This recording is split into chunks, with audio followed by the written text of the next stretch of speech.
Hello, my name is Matthew James Bailey, and it is my pleasure to personally welcome you to the Conversation of the Decade with Rajiv Malhotra. During this two-part series, you will embark into an enlightened conversation listening to profound wisdom from Rajiv on the future of artificial intelligence, consciousness, and Dharma. We will explore topics from Rajiv's remarkable book, Artificial Intelligence and the Future of Power, The 5 Battlegrounds. Rajiv's work of art is a revelation for humankind, one that should be part of the archives for our human species. Ancients would have recommended his book for the Library of Alexandria. It is in my opinion that the Conversation of the Decade is ideal educational material for all universities and in fact for every person on our planet. Everyone should be informed and involved to shape the future of artificial intelligence. As you will discover, Rajiv's book brilliantly discloses the dangers and the benefits of artificial intelligence. We leave no stone unturned. Our choices will determine the future for our civilizations, for our cultures, and the well-being of the human spirit. Will we choose a nourishing path for humankind and its partnership with artificial intelligence? Will our futures be beholden to elite organizations who wish to create a world based on their bias and their agendas? Or will you, the listener, and your civilizations choose a path that honors our cultures, honors your spiritual traditions, honors your values and your beliefs? Is it possible to create a new world future where artificial intelligence nourishes the human individual and society? It is not often that I come across a person like Rajiv Malhotra. He surely is an adept of our time. So without further ado, I invite you to sit back and enjoy this two-part series, Conversation of the Decade, or rather, the conversation for your decade. And do check out the book, Artificial Intelligence and the Future of Power, The 5 Battlegrounds. Thank you and namaste. Hello, and thank you for joining us today. My name is Matthew James Bailey, founder of AIethics.world. I am delighted to be joined by the famous businessman, technologist, spiritual leader, philanthropist, civilization historian and author Rajiv Malhotra to discuss his new book, Artificial Intelligence and the Future of Power, The 5 Battlegrounds. I have read Rajiv's remarkable book. Quite frankly, I could not put the book down. Each page captured my attention. The narrative is easy to understand, and every page is rich with information combined with thoughtful and challenging content. I admired the fearless courage it took to tell the truth and sensed a profound compassion to guide the future of humankind. Without a shadow of a doubt, Rajiv's book is an extraordinary piece of work. It is impeccably researched and is a Herculean contribution to guide humanity and its future with artificial intelligence. This book surely lays the foundation for the conversation of the decade. That is, how do we mindfully shape the future of human civilization and its partnership with artificial intelligence? It is a book that I am sure would have thrilled the authors of the Vedas, geniuses such as Alan Turing or Professor Stephen Hawking, and philosophers such as Aristotle. That is how good this book is. Welcome, Rajiv, and thank you for making time to discuss your new book. Thank you very much, and namaste to you. So who is Rajiv Malhotra? For those that do not know Rajiv, please spare a few moments of your time before we dive into what will surely be an incredible conversation on artificial intelligence and human civilization. Rajiv Malhotra was trained initially as a physicist and then as a computer scientist, specializing in artificial intelligence in the 1970s. After a very successful corporate career in the US, he became an entrepreneur and founded and ran several IT companies spanning 20 countries. In 1994, following a spiritual experience, he founded the non-profit Infinity Foundation in Princeton in the United States of America. Since its launch, the Infinity Foundation has given more than 400 grants for research, education, and community work to support university programs in spirituality, religion, and consciousness. Furthermore, the Foundation has also published a 14-volume series on the history of Indian science and technology. It has over 7 million followers on its Facebook page. Since founding the Infinity Foundation, Rajiv has dedicated his life to researching civilizations and their engagement with technology from a historical, social sciences, and mind sciences perspective. Rajiv Malhotra also serves as chairman of the Board of Governors at the Center for Indic Studies at the University of Massachusetts, Dartmouth, where the field of AI was officially launched in the 1950s. He is also a visiting professor at Jawaharlal Nehru University. He is on the advisory board of the Indian Institute of Advanced Studies in Shimla. Rajiv is currently talking about his book with national leaders within government and business, and is being featured in TV interviews. Without further ado, let's dive into what will be the conversation of the decade. Rajiv, why should we be concerned about artificial intelligence? Well, first of all, thank you, Matthew, for this conversation of the decade. I think it is indeed the conversation of the decade, probably the conversation of this generation. You know, each generation or every few generations, there comes about some kind of a revolution. And this revolution disrupts the status quo, the equilibriums that people are used to, the comfort zones they have. And this, of course, this disruption creates a lot of opportunities and a lot of havoc, and it changes the world. It changes individuals, it changes communities, nations, and the entire world. So all of humankind's history is, milestone with such events. And so we are upon such an event. And we can think of it as good news. We can think of it as bad news. We can think of it as, something which is up for grabs. Opportunistically, we can get ahead. We can also be scared of it. So all of those things are happening simultaneously. And they are natural to happen because of the magnitude of what artificial intelligence does.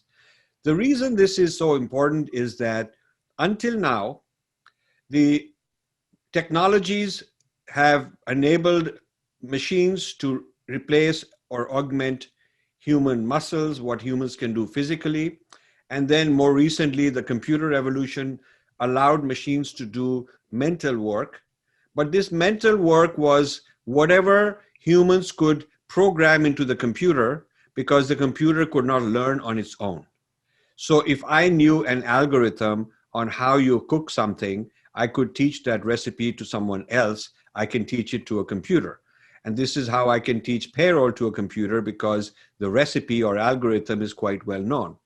But what if I want the computer to learn something on its own by simply observing how humans do it, with no one writing an algorithm and saying, this is step one, this is step two. For instance, how do people play a certain very complex game? If a computer can watch several games and figure out how they are playing it, not only understand what the rules are, but what are the right strategies, and be able to play it legitimately and beat the world experts, that's pretty interesting. That's the kind of thing AI does. So AIs Genius is machine learning, which means that the machine is able to get a large amount of experiential data, a large amount of examples, for instance, in driverless cars, how you train driverless cars, you do not sit down and say, don't do this, do that, and if this happens, do this. It's not a set of rules. That would be the old programming method. But basically, in a driverless car, the car has a lot of sensors, which are its eyes, and it makes a lot of decisions. So it's able to recognize faces, recognize cars, recognize bicycles, pedestrians, calculate their velocity, how they're moving around, compute which way they're likely to move in the next second, 2 seconds, 3 seconds, and make decisions. Some of them are right, some of them are wrong, and get feedback on how each decision played out. And based on ongoing learning, it's able to become better and better. This is how children learn. A child gets up wanting to walk, falls down, its muscles record that this was not a right way to get up. Its eye, hand, motion, coordination gradually gets better with experience until it's able to walk very normally. So this is how mental cognitive learning also happens. So the breakthrough is figuring out neural networks, deep learning, kind of mimicking how human beings probably learn, or the best that neuroscientists are able to tell us. In a sense, you could say this is computer science able to put into software what neuroscientists think happens in the brain. So it's in a sense, a confluence of computer science and neuroscience. Of course, neuroscience is also advancing. And as the neuroscientists learn more and more about how the brain learns, how the brain cognizes, the computer people are right there to make their AI systems better. So we are at the beginnings of a huge era. And already the applications that AI is doing are immense. And we can go through a whole lot of these applications whenever you want to illustrate that this is not science fiction. It is not some next century thing happening. This is real.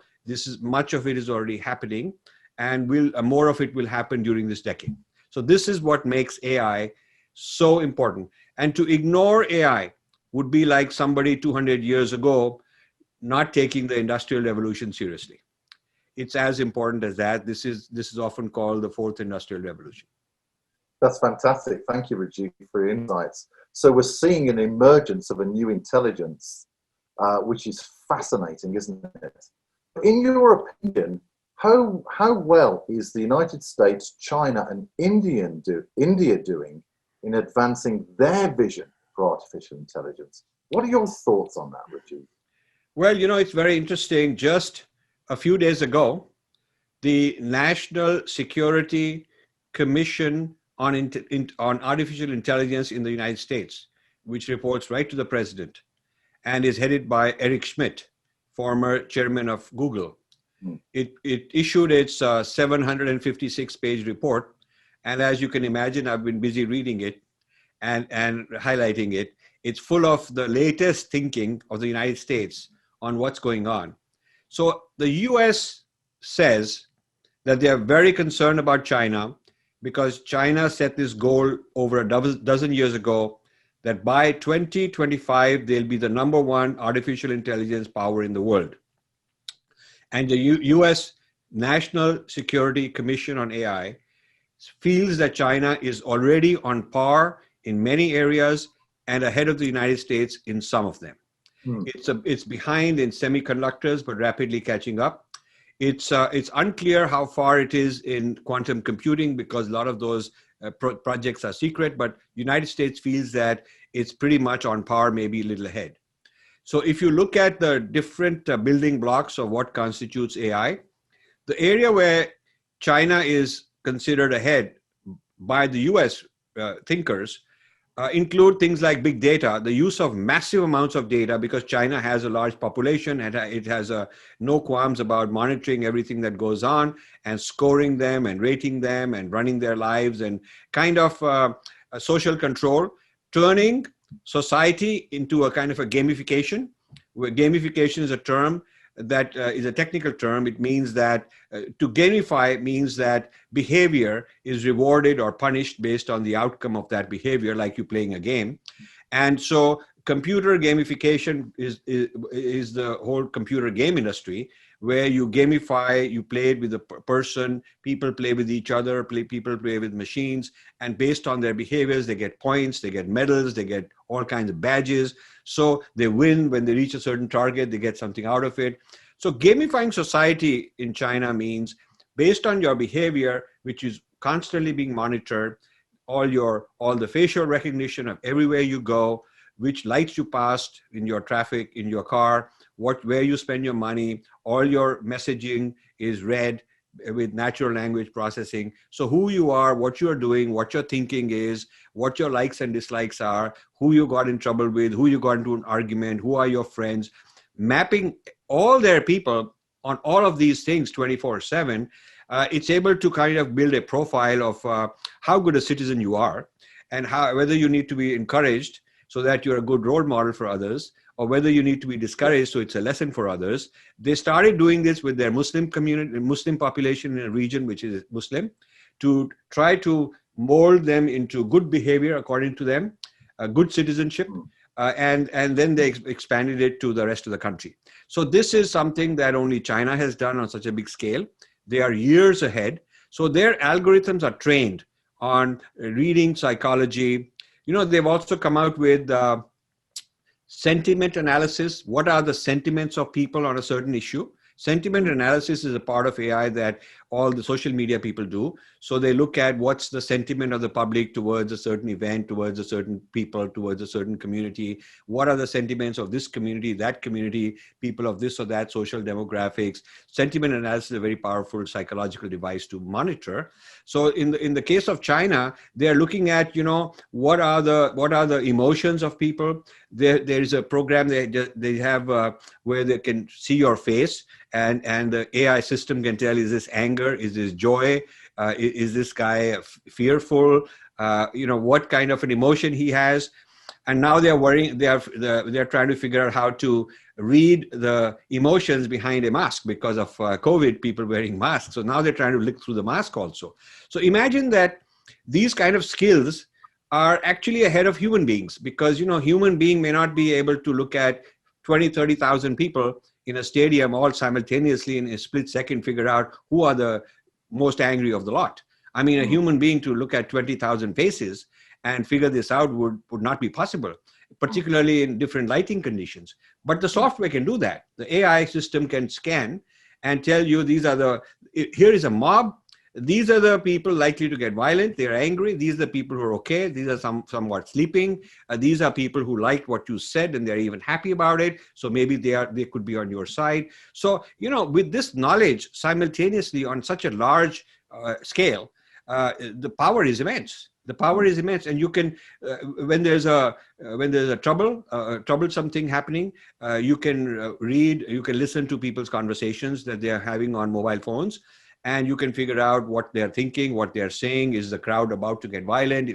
Are they about to dissipate and go away? So, in terms of crowd control, in terms of creating riots, in terms of managing riots, in terms of just moving people in a certain direction, these are immensely powerful things. And suppose somebody has a dashboard where they're getting all this summarized through the AI, and they're all over the world or all over a certain town, or they can zoom in somewhere and they can figure out what's going on psychologically, emotionally. This is immensely powerful.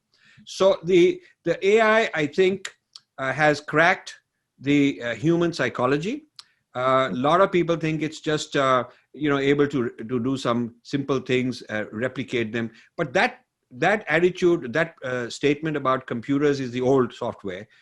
Before AI, that's true. But now AI has gone to the extent of actually getting ahead of human beings, because many of the things I just described, human beings cannot do. That's it's quite remarkable, isn't it? So what's India doing in its strategy for artificial intelligence, Rajiv? So, just to sort of summarize the US and China, I would say that they are neck to neck. As a summary of all these things, they are neck to neck. The US has advantages in semiconductors, which are needed, companies like NVIDIA, they're needed for super fast computers that AI runs its algorithms on. And a lot of the semiconductors comes from Taiwan. China is, of course, threatening Taiwan and South Korea. But the US has a lead over China. And the US now wants to domesticate in this new National Security Commission on Artificial Intelligence. One of the important things is they're putting in a $25 billion right now to make the US once again ahead of everybody else, including Taiwan and South Korea, and certainly stay ahead of China. So this is an area where US has an advantage and is probably going to be able to maintain that advantage. But on the other hand, in quantum computing, which goes beyond conventional computers, beyond conventional semiconductors, China may well be ahead. So you can look at different aspects and see who's ahead where. China has a lot of military applications. They just launched 12 driverless submarines in the Indian Ocean, which are for surveillance. So these don't need human beings and pilots and all that. They can stay underwater indefinitely. They don't need a food supply. There's no human who's going to fall ill or all that. So these things can stay underwater and they can go around silently and do surveillance of the Indian coastline, both the natural coastline and the traffic that goes in and out, and stay there for months. There are 12 of them. The CIA announced it, and then the Indian government confirmed, Indian media confirmed it, and probably China will have 100 of them. And they probably already have them in the South China Sea and elsewhere, because once they've got it right, they can scale it and have lots of them. So, this is something you can't beat with any human kind of a thing. China is also building robotic soldiers. So they can fly, they can fight in the Himalayas, and they don't need to worry about cold weather or food supply and all of that stuff. And so they have these advantages, and China is ahead in drones. China is ahead in lithium-ion technology, which is the future of electric vehicles. So there are a lot of areas. I would say the United States is going to remain number one in innovation. China has taken a lot of this by clever, slippery, sneaky means. You could also call it theft. They, of course, deny it.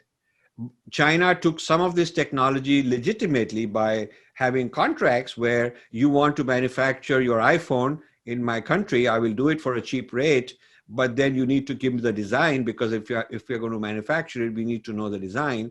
Of course, once I know the design, then I can start figuring out how to make my own. So some of the knowledge transfer, technology transfer were very legitimate. The Chinese are saying, look, we had a contract. You gave us this under contract. So why are you complaining? And so it was a naivete and foolishness of the American side. Both the government didn't worry about it too much, and because we underestimated the Chinese intelligence. We underestimated how clever the Chinese are and how strategic they are, and didn't think that they'll actually outsmart us using our own technology. So when you look at the past, it's full of Chinese being able to take over military technology also. A lot of missile technology that they took from the United States in a very secret way. A lot of hacking of American sites to bring huge amount of design into the Chinese hands. And also human spies. A lot of Chinese in the United States as students, as scientists have been arrested and prosecuted because they were involved in these things. In a nutshell, I would say that the United States is likely to remain the innovation leader and the innovation engine of the world. Ever since the early 1900s, you've seen one industry after another. The Wright brothers for aircraft, Henry Ford for automobile. The list goes on and on. The invention of the internet, all kind of things. This is a long list.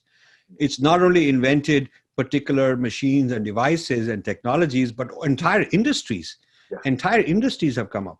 And this is not going to change. So I'm extremely confident of the future of the United States for its innovation, in spite of all the problems that happen on the surface, in spite of all the politics, all the nonsense that goes on.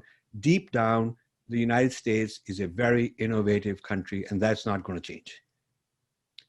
Now, I want to talk about India in the context of the leadership competition between US and China. And China has its advantages because of scale. US has its advantages because of innovation. And China has a lot of money also. But look at India. India has the potential, but it has not achieved that potential. India has the potential of being an innovative people as a culture. India has a huge amount of diverse data, so it could harness it and organize it as big data. But India lags at least 10 years behind China in things like quantum computing, in artificial intelligence in general. If you look at the total investments in AI, India is not among the top several. If you look at the number of patents, India is not there. If you look at the actual economy of AI-based things, India is very tiny. And yet Indian individuals in their personal capacity are all over the world, very brilliant and involved in all kinds of AI fields.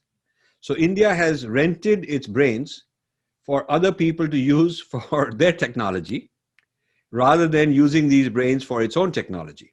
So you'll find Google and Facebook and all these kind of big companies, big tech companies, have thousands and thousands of Indians in their R&D, both in the United States, and also these companies have set up such establishments in India to bring in a lot of brains there. NASA has a large number of Indians. IBM has more Indians than non-Indians now worldwide. So, the Indians as individuals have done very well, but it's sad that India as a country, neither the industry nor the government have been able to take this raw material of talent. So the two raw materials that India has, one is the big data potentially that can be used, like China has because of its diverse population. And the second is brains, but it hasn't really used these properly. So AI is not there the way it ought to be or the way it could be. India should be at least a close second or third in this 3% thing. But India is not even third. I mean, after US and China, there's a big drop. There is European countries, UK, Germany, France, then there's Russia, there's Japan, there's Korea, there's Israel. There are all those countries before you think of India as a owner of patent and intellectual property in the artificial intelligence area. Now, a lot of things have happened in the last 6-9 months as a reaction to Chinese aggression on the border. So Indians have woken up and they're concerned and they're making announcements, increasing budgets, having conferences on AI, a lot of buzz around that. It's all reactive. When China attacks, then there's a sudden talk about why did it happen. Somebody says it has to do with AI.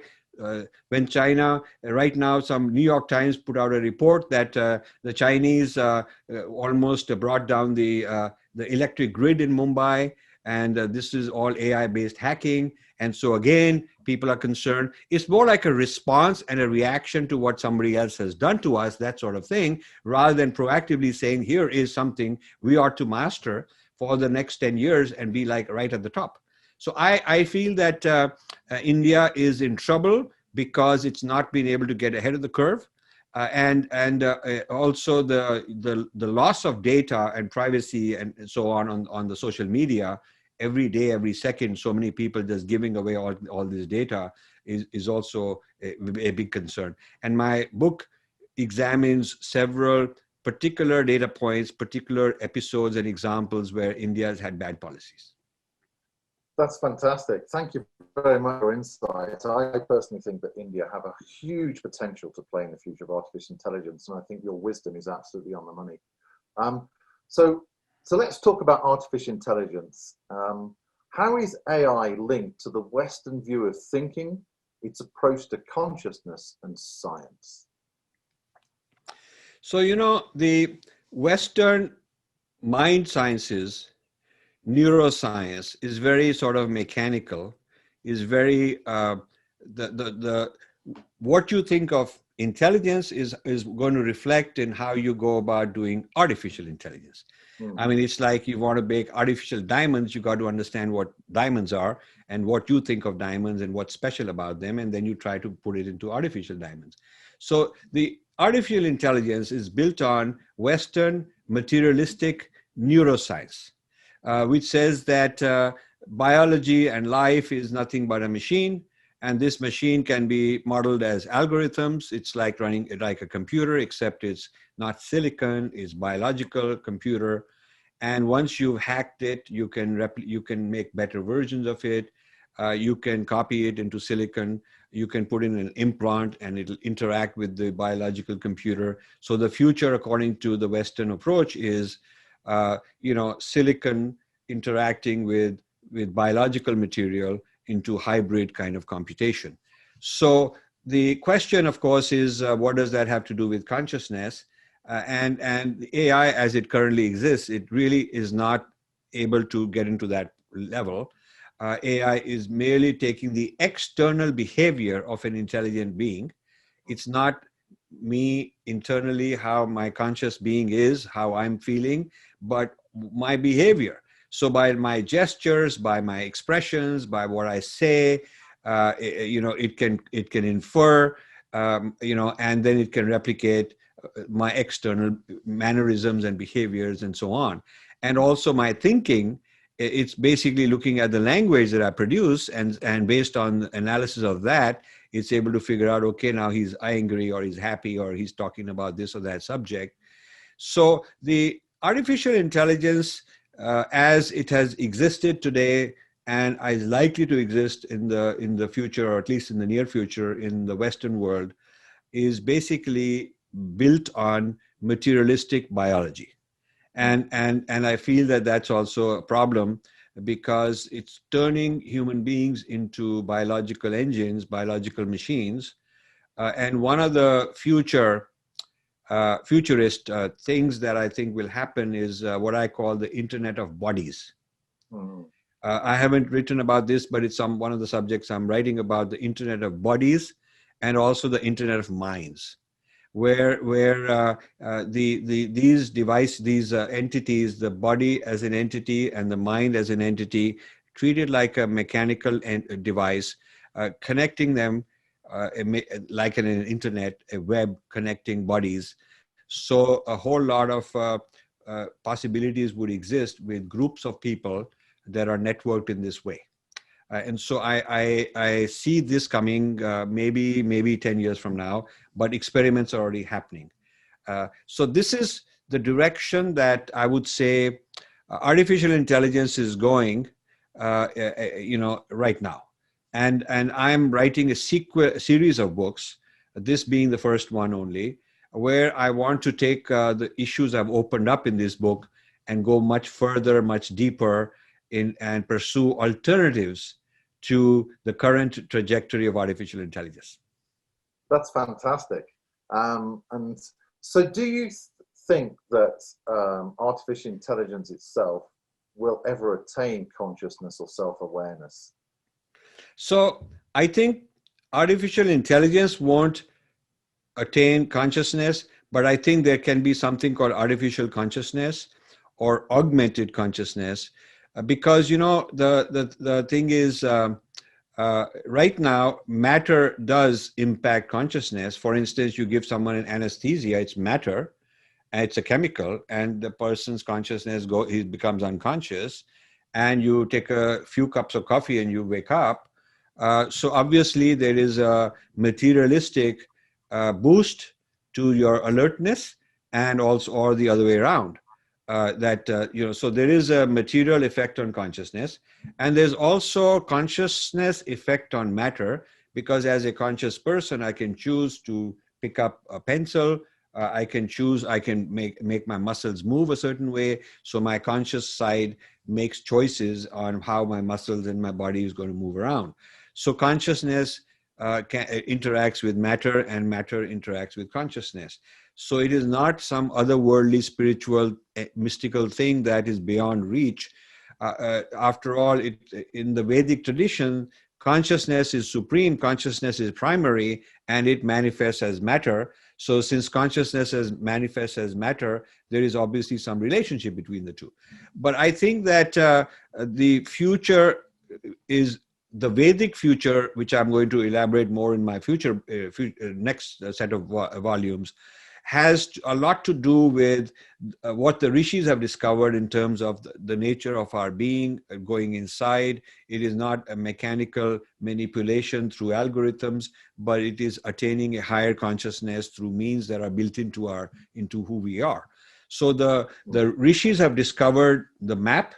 And this has been replicated over thousands of years. A lot of people keep emerging. I was lucky. I had a guru who's no longer in the body, but left the body a couple of decades ago, and who was a manifestation of this, never claimed anything, never wanted money or fame or control over people, but you could just see that, you could experience that.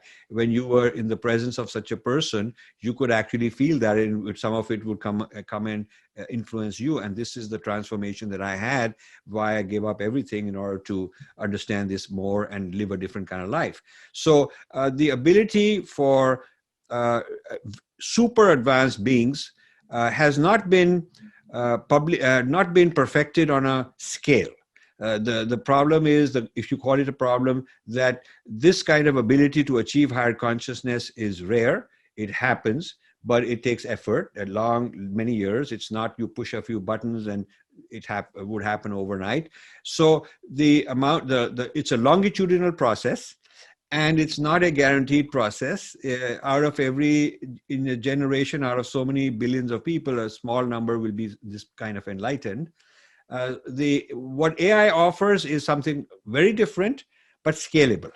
So AI says I can turn hundreds of millions of people to be AI enabled, and all wearing augmented goggles and doing different things and having some implants.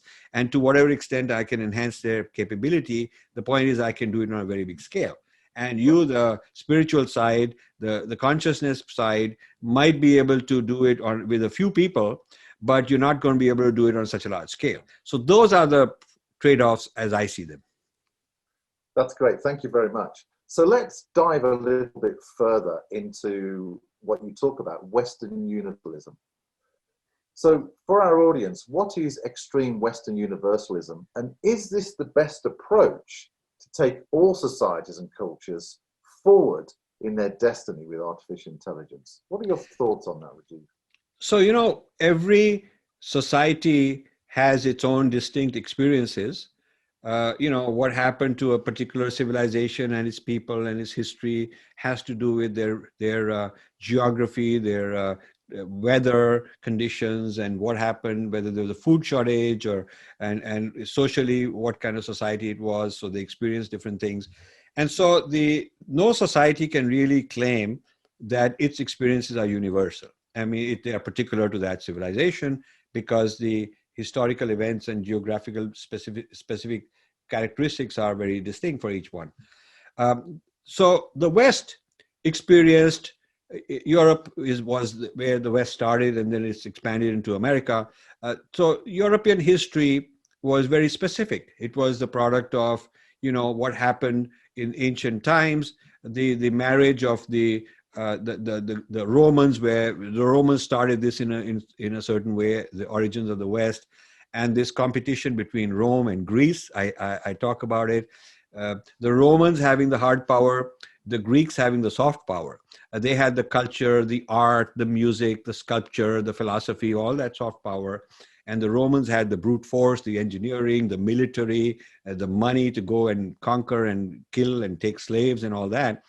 And this competition in the Mediterranean led to ultimately, about 100 years before Christ or so, famous battles where the Romans defeated the Greeks. So now the hard power took over the soft power. So now we have the Greco-Roman synthesis hybrid, where the certain parts of the Greek became assimilated. And now we have this beginnings of what became the West. It's very interesting. In the early centuries of the recorded period of this history of the Mediterranean, the term Occident referred to the Roman side, and Greece was Orient. So Greece was Oriental. So right now, people, when they talk about the Orient, they think it's China, it's moved further east. But at that point in time, the Hellenistic culture was considered Oriental by the Latin culture, the Roman. So the break between Rome and Greece was between us, the Occident, and them, the Orient. Very interesting. And then Greece becomes part of this unity. And so the Orient gets pushed further out. Those guys out there must be the Orient. And that's where there's India, China, all of that.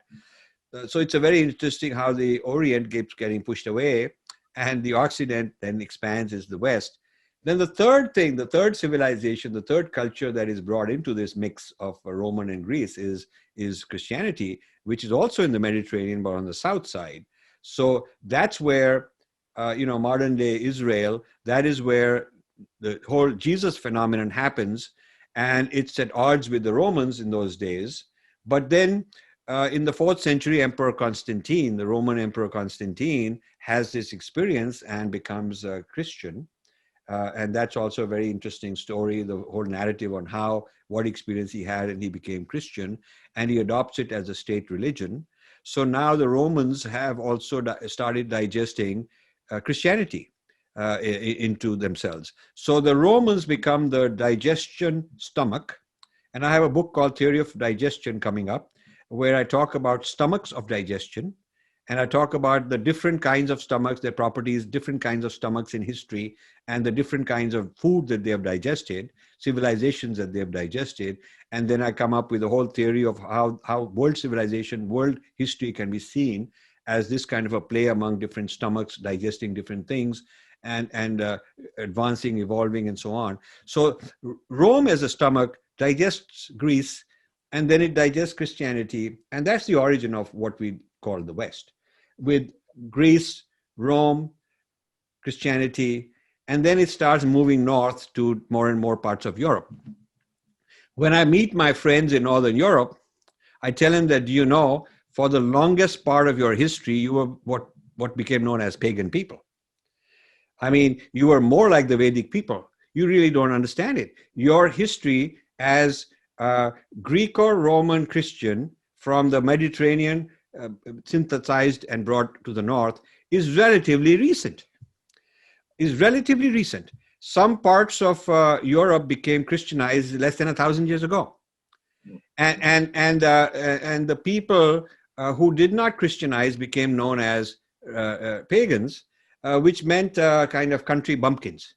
If you are a civilized, kind of cosmopolitan person, properly educated, you ought to be Christian. You ought to be having this Roman, Greek, Christian kind of a lifestyle. And then you are proper, you are civilized. That became known as civilized. And then those who are still uncivilized, they're sort of like pagan, like bumpkins. So this is the kind of the history of the West, if you were to think about it. Now the West has, and then of course more recent things, the Protestant Revolution and science, and science and religion being separated, and Catholics and Protestants, their fights and all that is well known. So this is a very unique crucible in which unique things happen, and the idea of the West is created, and this is a geographically unique thing. This is a historically unique thing. New, interesting thoughts and philosophies happen. And, other parts of the world didn't have this. They had their own issues. They had their own problems. They had their own fights and their own, whatever they went through, the experiences. So the Western universalism, the word universalism got applied because with colonialism, the spread of Western power to other parts of the world meant that these ideas that the West had developed for itself, based and in response to its own history and its own situations and problems, this got exported, often by force. And it got exported to others to tell them that this is the universal thought. So Hegel famously then solidifies all this into sort of the history of world being a history of the West that has to go and happen everywhere else. And he said the West, your present, he told the non-Westerners, your present is like our past. And our present is your future.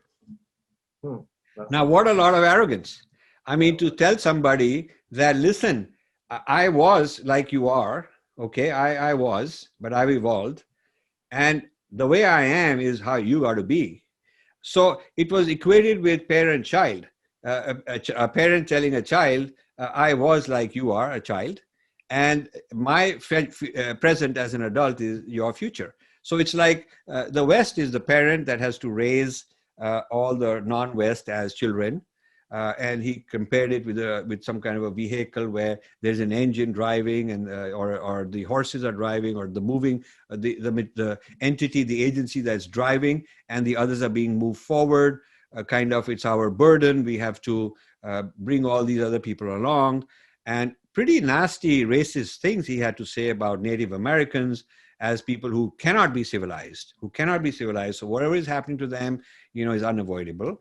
Too bad, but that's collateral damage, the march of civilization. And also about African Americans, he felt that slavery is the only way that they're going to be civilized. So this Western universalism has a lot of trauma, a lot of persecution and bad things happening in it. Many of them not resolved, many of them still not resolved. So when you look at in the United States with the new Trump phenomenon and the new red states and blue states and the conservatives and liberals, actually these are very old conflicts within the West that keep playing out once in a while.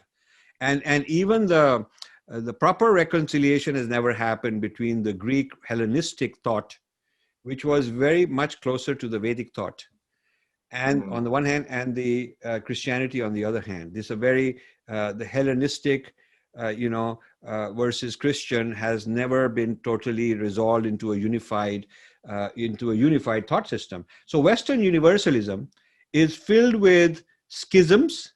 It's filled with a kind of forced synthesis, and under pressure, like there is now pressure in the United States, at moments of pressure, it falls apart.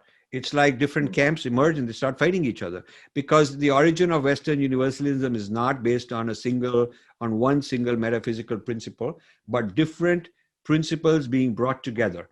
So when you digest, that's what happens. You digest different kinds of things and you try to harmonize them. So the story of Western universalism is in one of my earlier books called Being Different. Being Different is, the byline is an Indian challenge to Western universalism. I'm basically giving a Vedic challenge to Western universalism in that entire book.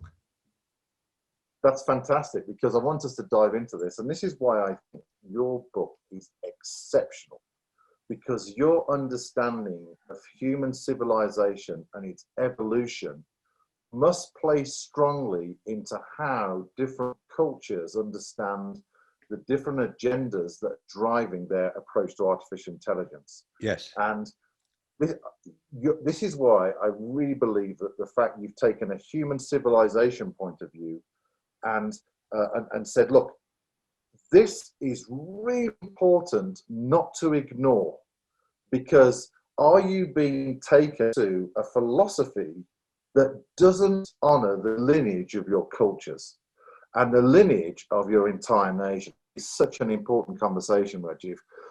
So let's dive into the Vedas. Can you explain to our audience, Rajiv, what are the Vedas and how important, in your view, is the Vedic view of humanity, and how they can help us to steer the future of artificial intelligence? And then we're going to go in Dharma, because I think that's important.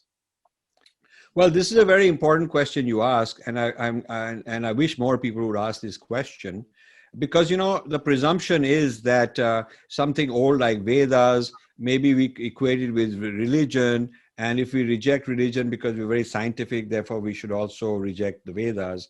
This is a very common attitude, but this is kind of a colonial attitude that Indians have also adopted, very unfortunately. The Vedas and the Dharma tradition, which is what the Vedas describe themselves as, is not the same thing as religion. Because this is very interesting and very important to understand. Religion is, in the Western sense, is what I call history-centric. So it's a certain set of events that happen in history, and those events are non-reproducible. The event of Jesus is one of a kind. The event of Moses and the different things are one of a kind. You cannot have the Moses experience no matter what. I cannot have the Moses experience. You or I or anybody, even the Pope, cannot have the Jesus experience, because there's only one Son of God, and another person cannot have the Son of God experience. So this business of the problem that is to be solved by the Western religions requires a God to make a historical intervention, which has happened only once, which is non-reproducible. And if you forget that history and you forget that one book, there's no way you could recover it. It's not encoded in nature. It's not encoded in, it's not possible for you to discover it or to attain a higher state of consciousness and be in the same place as Jesus was and have that experience and know the truth for yourself. It's not possible. You have to read it. You have to read it the way it was described historically in a book of history. And so, and that book of history, recording actual events which happened in those days at that moment in time, that has been transmitted over a long time, and I have to believe its credibility, and I have to listen to it, and that's the only, my access to the ultimate truth is only through history, because that history is unique. Now, this is very unscientific, because whatever led Newton to discover some laws, we can replicate them today. We can reproduce the Newtonian experience. There is no experience he had that we couldn't replicate and verify for ourselves. We don't have to worry about the history of Newton. We don't have to say, did we believe him? Was he a good man? If somebody finds out that he was abusive to his wife or he didn't pay his taxes, he had immoral character, oh, then we got to reject his laws of physics. That's not true, because the laws of physics that he discovered were always there, available for any human being to discover. And whether he was a good or a bad person is irrelevant. That's a separate matter. So we don't have to worry about trusting Newton. He happened to tell us something we can verify for ourselves.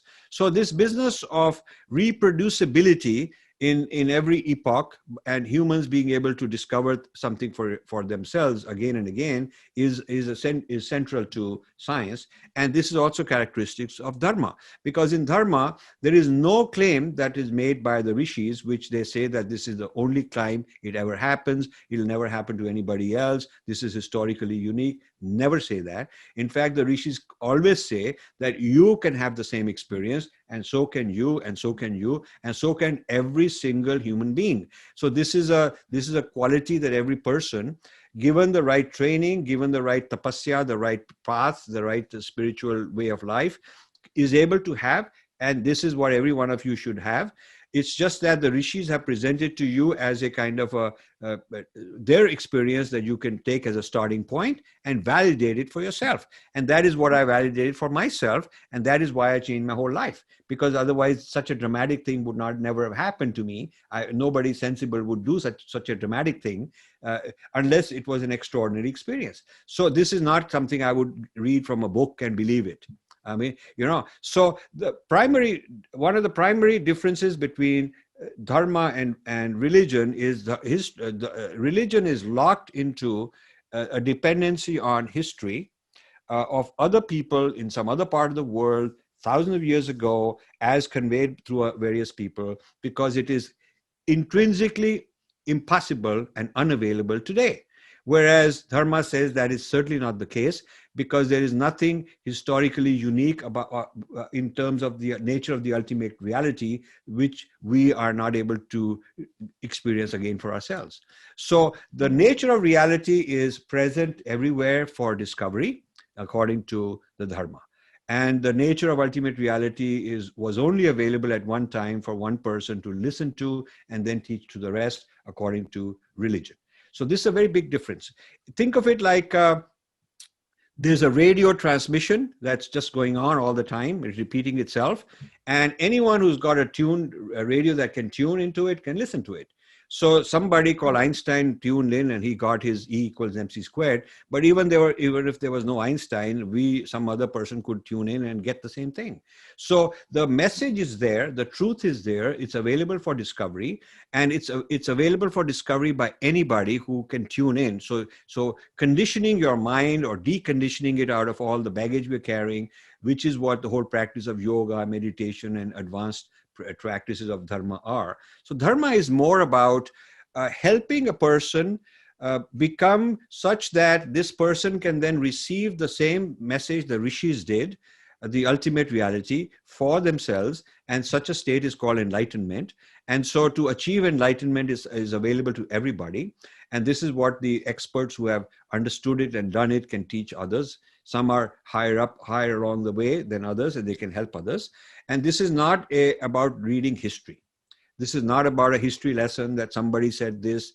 It's not. Imagine if physics was studying the history of Newton, something like that, or studying the history of Einstein. That one day Einstein, being a nice guy, he was doing this and that, and he wrote this, and he told us that, and therefore we should believe in it. I mean, physicists today would laugh at it. They would say, I mean, my ability to understand physics and the fact that I accept a certain theorem or a law of physics, it has nothing to do with what I think of Newton as a person. I mean, he may be a great guy, but maybe he's not. Or maybe they've proved that Einstein was not a good human being. But it has nothing to do with it, because I have the faculties. Between me and the instruments, we have the faculties to validate it for ourselves all over again. So the Dharma is a very powerful statement, metaphysical statement about the nature of reality being always discoverable by a state of consciousness that is always achievable by human beings. So human beings have the hardware, if you will, to raise our consciousness to a level where, in a state of enlightenment, we would experience every single thing the rishis did. So this is really the most important difference between religion and dharma. So from this, many other things come. Because religion is so obsessed with transmitting the historical authenticity, therefore it has to institutionalize. Therefore, it has to punish those who disobey, because they're going to spoil this whole transmission of history. Whereas Dharma is more relaxed, saying that, look, if they burnt down all our stuff and they destroyed all our stuff, the point is human beings always have this ability to rediscover. So even if all the monuments were destroyed and the books were burnt and whatnot, the point is, if there's one human being left who's a yogi, he could, with given enough time, eventually he can discover these things in himself, because this is available to him. The postmodernists call it deconstructing text. And I keep telling them that what if the text is my own conditioned being inside? The challenge is I got to deconstruct my own self. It's not some external piece of thing written out. It is not a product of some culture or some intellectual or writer somewhere. The text is the body. So text is the idea of self. I'm going to deconstruct that. I'm going to get myself freedom from that by going deeper into that. And I'm going to have this enlightenment. So the Vedic, which is also Buddhist, all the Dharma traditions are on par as far as this is concerned. And these differences come much later in history. But in the origins, these people debated, discussed with each other like peer-reviewed scientists. Like scientists saying, I have a telescope and I saw this, and here's what I think it must be. The same way those guys are saying, I had this state of mind, this state of meditation, and here's what I discovered. And these are the tools I used to practice this meditation, and here's what I found. And the other guy experiences something and he compares it with what he experienced, and we have discussions. So it's like peer review of each other. So these only much later they became into fossilized separate camps and all that as isms.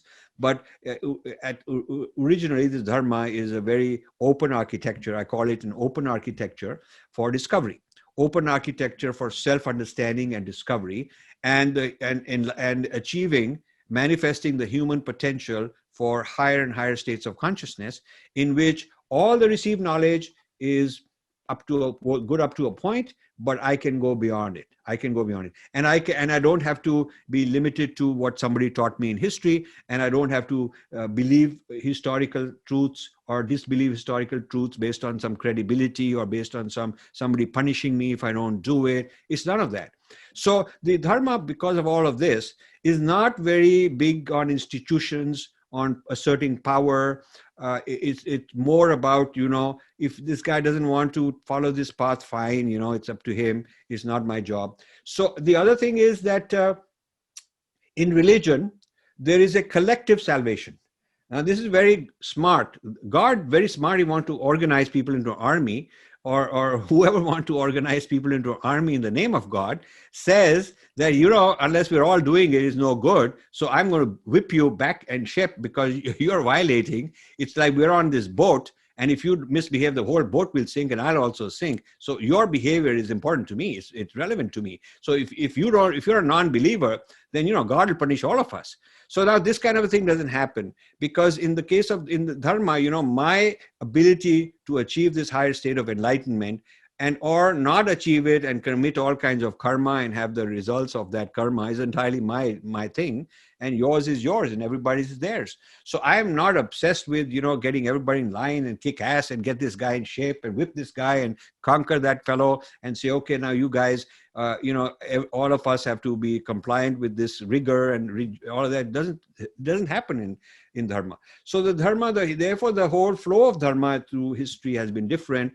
Even at times when India was materially very powerful and very rich, it didn't want to go and invade and conquer anybody. It didn't want to, because it was just not, there was a huge flow of knowledge from India to China, which Chinese historians write how emperor after emperor for dynasties, they would send people, the most learned people, to India to learn and bring knowledge behind, the way now people from around the world go to the Ivy Leagues and bring knowledge behind. So India was the Ivy League in those days, and places like China, Mongolia, Japan later, as Cambodia, all these kind of places would send their chosen, the best selected people to bring this knowledge behind. But India had no ambition to go and send an army and convert those guys and collect taxes from them and tell them that you pay tribute to this emperor sitting in India. There's not a single instance where any Indian ruler, emperor, whatever, no matter how powerful or rich they were, wanted to go outside and conquer people and make them slaves and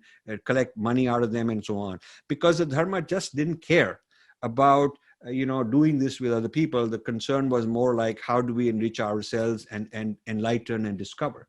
So that is the beauty and magnitude of Dharma, and contrasted with the situation of religion. And I feel that this discussion on Dharma versus religion is very important in order to understand the distinctiveness of Western universalism, because Western universalism adopted this character, a kind of a chauvinism, a kind of an aggression towards others, and even after becoming very scientific, even after clipping the wings of Christianity within Europe and becoming very scientific, this particular character continued.